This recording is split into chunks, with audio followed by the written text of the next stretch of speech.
Buenos días compañeros, este mes de noviembre yo, Sebastián Azola, les voy a hablar sobre Lyndall F. Urwick y sus aportes a la teoría administrativa.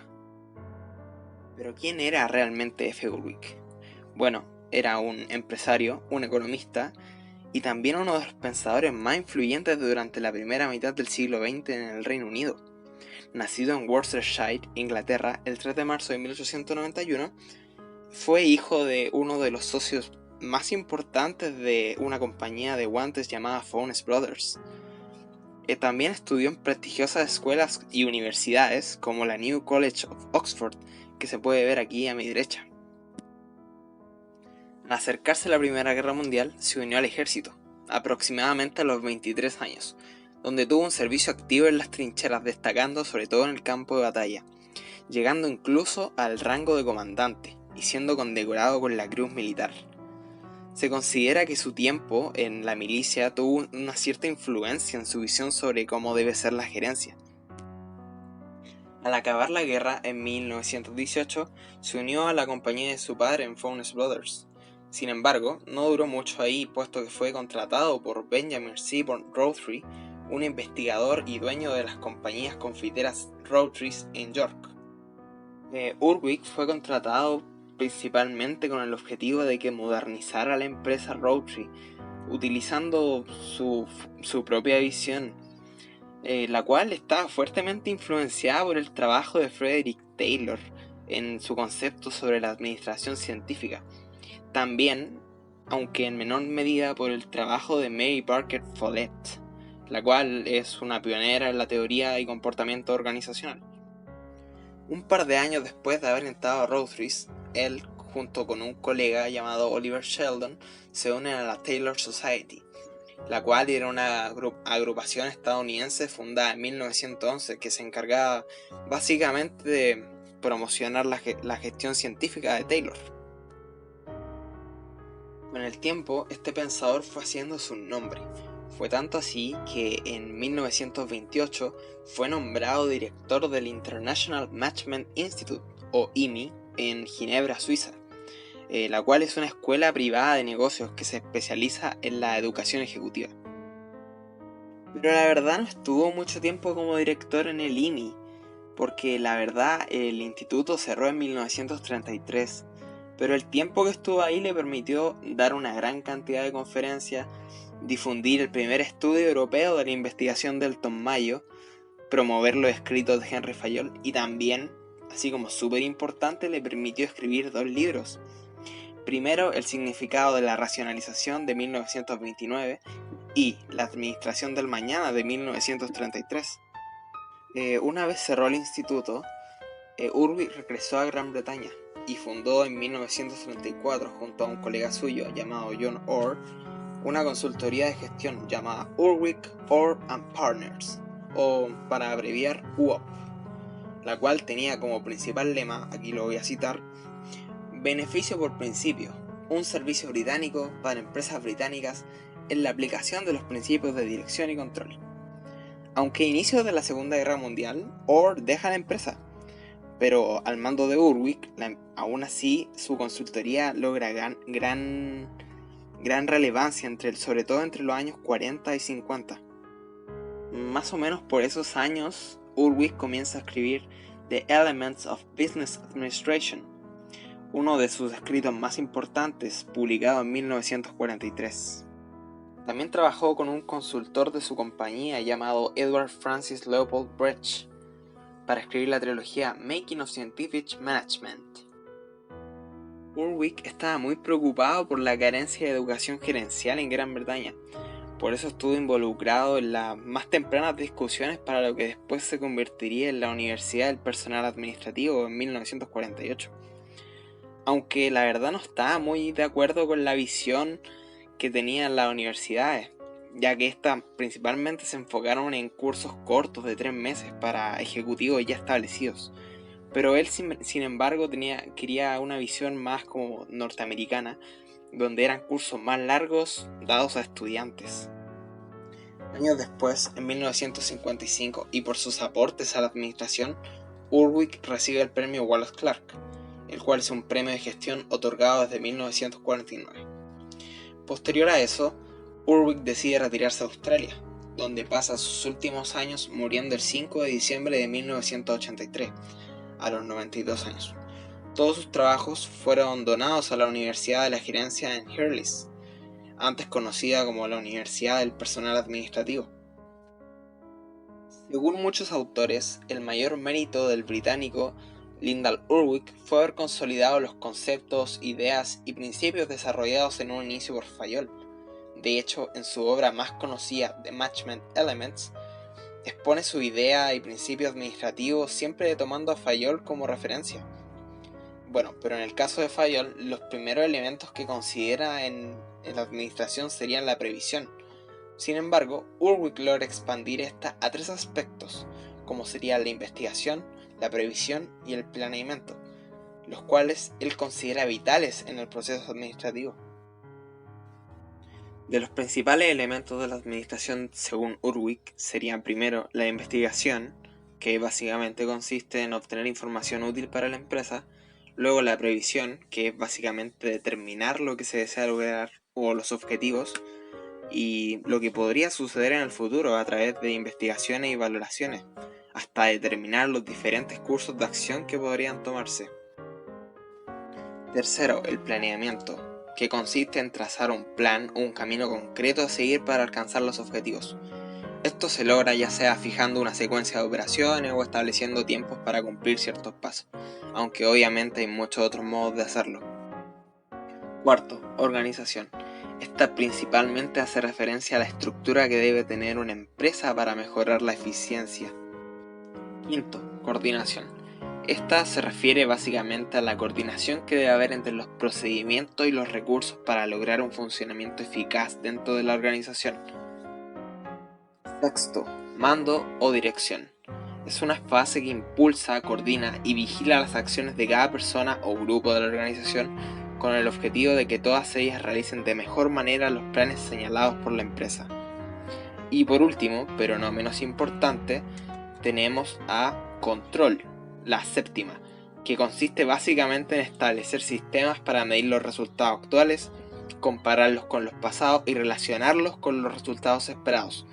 Todo esto con el fin de corregir, mejorar y formular nuevos planes. Según Urwick, y cito, un esquema lógico de organización debe estar basado en principios establecidos a largo plazo que tengan prioridad sobre las personas. Es decir, básicamente que este autor pensaba básicamente que las empresas deben enfocarse más en cómo están organizadas que en los individuos que la componen. Básicamente decir que una empresa se organiza trabajo, no gente. Esta idea ha formado gran parte de las bases de las técnicas organizacionales actuales, ya que hace especial referencia a la impersonalidad del puesto de gerente. Sin embargo, viéndolo así, se podría considerar que Urwick menosprecia el trabajo humano. Pero esto no es tan cierto, ya que si bien toma en mayor medida la estructura de la organización, no implica esto que deje de reconocer que el trabajo finalmente es realizado por las personas. Desde el punto de vista de Urwick, existen 2 fases a la hora de administrar una empresa, a las que él llama fases administrativas. Primero nos encontramos con una fase estructural o mecánica, en la cual se determinan los fines de la organización y la mejor forma de conseguirlos.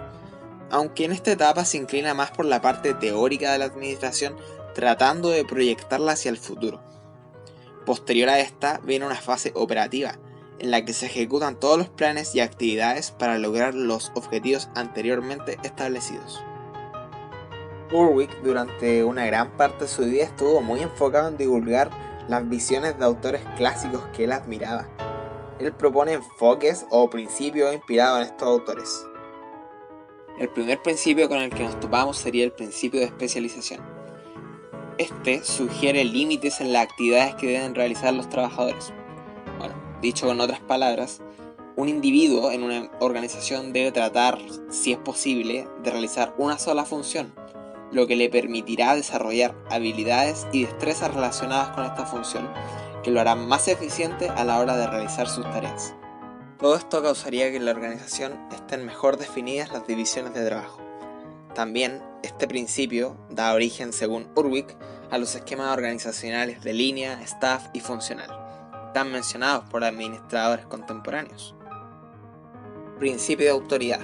Bueno, este hace referencia a que en toda estructura deben existir claras y definidas líneas de autoridad, líneas reconocidas y aceptadas por todos en la organización, desde la cima hasta la base. También podemos encontrar el principio de amplitud administrativa, o span of control. De hecho, Urwig fue de los primeros en aplicar formalmente este concepto a las empresas, que básicamente destaca la idea de que un superior no debe tener bajo su mando más que un número definido de subordinados. El número de subordinados dependerá del cargo y la naturaleza del gerente. Sin embargo, Urwig es partidario de una supervisión estrecha, es decir, que un gerente no debe tener más de 5 o 6 personas a su mando. Todo esto con el fin de mantener una supervisión eficaz y estar atento a las relaciones que se forman entre los empleados. Entre los beneficios que puede traer un buen alcance de control es producir una mejor cooperación entre los empleados, además de fomentar un sentido de unidad dentro de la organización. Sin embargo, el span of control de Urwig no estuvo exento de polémicas. De hecho, una de sus principales críticas fue hecha por Herbert A. Simons, quien creía que un margen de control tan restringido solo aumentaría la burocracia, lo cual disminuiría la eficiencia empresarial. También está el principio de definición, en el cual Urwig enfatiza la necesidad de que los deberes, la autoridad y la responsabilidad de cada puesto, así como sus relaciones con otros, deben estar claramente definidas por escrito y comunicadas a todo el personal de la empresa. Todo esto con el fin de que estos las acepten de manera formal. Este principio ha influido mucho en los contratos de trabajo en la actualidad, donde generalmente se explica al detalle cada aspecto del trabajo a realizar. Por ejemplo, en la imagen de esta estructura organizacional pueden verse diferentes tipos de comunicación entre los diversos puestos y departamentos de una organización. También podemos encontrar el principio de responsabilidad, el cual en esencia tiene que ver con desarrollar un esquema de trabajo donde la autoridad debe guardar una estrecha relación con la responsabilidad, o accountability. Urwig recalca que todo superior debe asumir la responsabilidad inherente al trabajo que se le asigna a cada subordinado. Es decir, la responsabilidad no es delegada del superior al subordinado, sino que el que sufrirá las consecuencias de los errores, retrasos, etc. será el de mayor cargo.